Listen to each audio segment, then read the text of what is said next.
Hello, everyone, and welcome to another edition of the Session Talk with, of course, our dear friend, Lexi Jenkins from Branch Politics. Welcome, Lexi. Thanks, Hannah. Thank you for being here. And I just want to take a moment to really say thank you to you and the whole Branch Politics team for really helping us stay educated and informed throughout the legislative season. We know that next Wednesday, is the final day of session, known as Sine Die Day. So this is our last talk before Sine Die Day, but of course we'll continue going after that. So just want to give you a moment to just kind of give an overview of what we've done up until this point. Maybe not mentioning specific bills, but just in general, the importance of these conversations. Yeah, definitely. So, as you said, we've been going through all the highlights of the legislative session so far. In Georgia, the legislative session does only run from January until the end of March. So it's a very short window, but a lot has been happening. I have some pretty intense updates today, so I'm excited to get into those as well. Yes, well, we're ready for those updates because I know there's a lot of updates. And obviously, you've covered a lot of bills from different topics, and we'd love to hear some of those updates and then also touch base on the bills that you're going to go through today. Yes, so the first bill that I wanted to get into today is one that has generated a lot of news coverage, both locally and nationally. That is SB 202. I'm sure some of the viewers have heard about it. I know you've heard about it yourself. So 202 has had a very interesting and rapid journey to getting passed. So basically, it was this pretty simple bill in the Senate. It was only a couple of pages, and it changed who could receive an absentee ballot.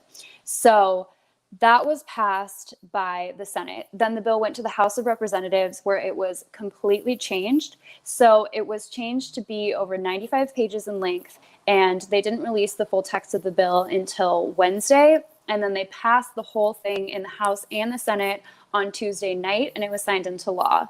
So what SB 202 does now is basically take all the changes that Georgia Republicans had been trying to pass in the slew of voting bills. There have been a lot of voting bills this session, so this kind of combines a lot of the Republican agenda on voting into one massive bill that passed. So there are a ton of provisions in this bill. I'm going to only highlight a couple of them. I highly encourage viewers to read up more on this.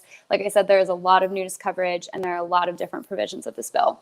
So some of the really big provisions is that it allows the state government to actually take control of local elections, which is a really big deal because the Georgia Constitution says that counties and local governments are supposed to run elections, determine like which ballots are counted, what the procedures are for verifying signatures, things like that. So that is a huge deal. It also criminalizes the provision of food and water to voters waiting in lines. And it requires ID for absentee ballots and limits the placement of ballot drop boxes. There are also provisions about the times and dates for early voting, the process for counting ballots. It also says that all ballots would be scanned and would become public records subject to disclosure. So how you vote could actually be public information, which is a very interesting provision because the secret ballot is also in the Georgia Constitution, and that's something that has been an American staple of elections for a very long time. So this bill makes a lot of changes, and like I said, it recently became law, so it's definitely something that people should be paying attention to. There's certainly a lot of provisions you mentioned and a lot of changes that will be coming with this bill. And it's going to be interesting because we already know that there are lawsuits being filed and that lawyers are taking it to the court. Because as you mentioned, some of what's written in the Constitution doesn't quite align with the bill and its legality. So it'll be interesting to see this all play out. Definitely a lot of national attention, international attention, especially after what happened yesterday, where a sitting state representative was arrested while peacefully protesting outside of the governor's office. And I think that speaks to just how big of a moment this is and how really important this moment is in our history, because, you know, voting rights are a sensitive topic, you know, and voting in general. So anytime you make changes one way or another, you know, you're definitely going to see a lot of reaction, you know. So we'd love to hear about the other bills. And thank you so much for giving us that overview, because that bill is long. It's like more than 90 long. So extremely long. Breaking down some of it. Yeah, so the next bill I wanted to get into is HB 289. And this is also a bill that has a very interesting, complicated journey through the legislature. So it started out being a very non controversial bill about requirements for getting a driver's license. And that is the version of the bill that actually passed the House. Then when it got to the Senate, it was completely changed. So the text of the bill was scrapped and it was replaced with the text of a bill that failed to cross over on crossover day and was most likely dead. So that bill is SB 71. The co-sponsor of that bill is Senator Randy Roberts. So he's the one that took out the text of the House bill and replaced it with the text of the Senate bill. So this bill is also a huge deal because it has to do with criminalization of protests. So basically, it takes this legal category called unlawful assembly, which is a criminal offense, and it expands it very broadly. So as few as 2 people gathered in a public place could be considered unlawful assembly if they are intimidating or harassing other people. So neither harass or intimidate are defined in the bill. And as like a lawyer, that is something that I'm really paying attention to because that means that these 2 terms are open to interpretation by the courts and law enforcement. So this bill could potentially have very, very large reach in basically all realms of public life and kind of open the door for police enforcement across a broad range of issues because 2 people is not a protest. I don't know how else to put that. I think that's pretty clear that that's it. This isn't just like a protest bill. It's also it's about protesting and it's also about just like people's ability to gather. So just wanted to highlight that it raises the criminal enforcement for unlawful assembly. The assembly itself would be considered a misdemeanor criminal offense. If there are 7 or more people present, it would be a felony punishable by 1 to 5 years in prison and or a fine of $1,000.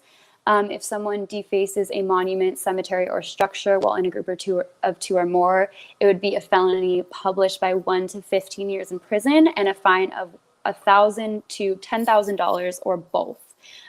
Something unique as a lawyer that I also want to point out in this bill is that the punishments in addition to those criminal punishments, it also includes the punishments of being barred from state or local government employment and barring the person from receiving employment benefits.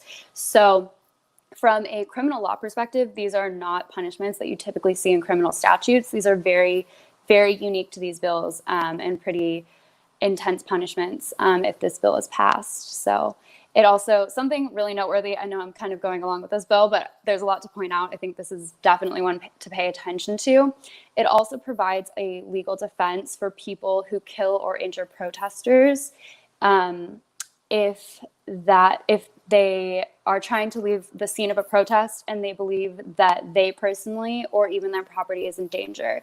So what this potentially means is that in situations where a protester is killed or injured, there could end up being like no legal ramifications and no punishment for that. So definitely a big change in the law.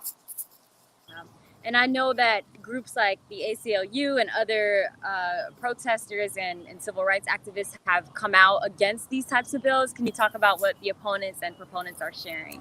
Yeah, so the supporter of the bill, like I mentioned earlier, Senator Randy Roberts, he's a Republican from Cotulla.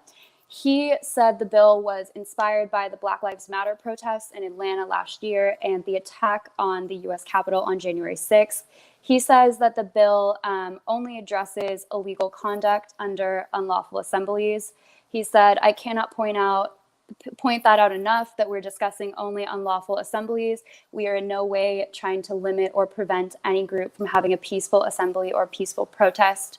I do want to point out that this is a criminal bill, so what is unlawful is determined by the text of the bill if it becomes the law. Like unlawful doesn't mean a particular type of conduct, it only means what the law says. So I think that distinction is really important here.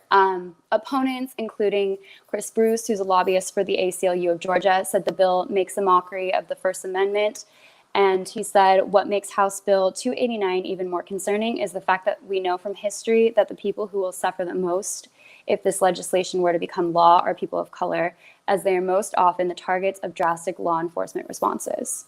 So Both of these are very significant bills, probably some of the most significant to come out of this legislative session. I just have to take a moment to just applaud you and how great you are at breaking this down into like a Thank you. digestible way, because this is a lot. This is a lot of information. There's a lot of legal terms. There's a lot of aspects to this. And so we just are very grateful that you're able to do that. And it'll be interesting to see what happens next. I think this is going to be something that people are going to keep a close eye out on. I'm currently sitting outside of the Georgia State Capitol, and behind me there's a large protest happening. And, there's been protests happening since last summer. And so I definitely don't think bills like this would stop protests in any shape or form, but they would definitely make people, just question sort of the intent, because, we do have the First Amendment right as Americans and as people.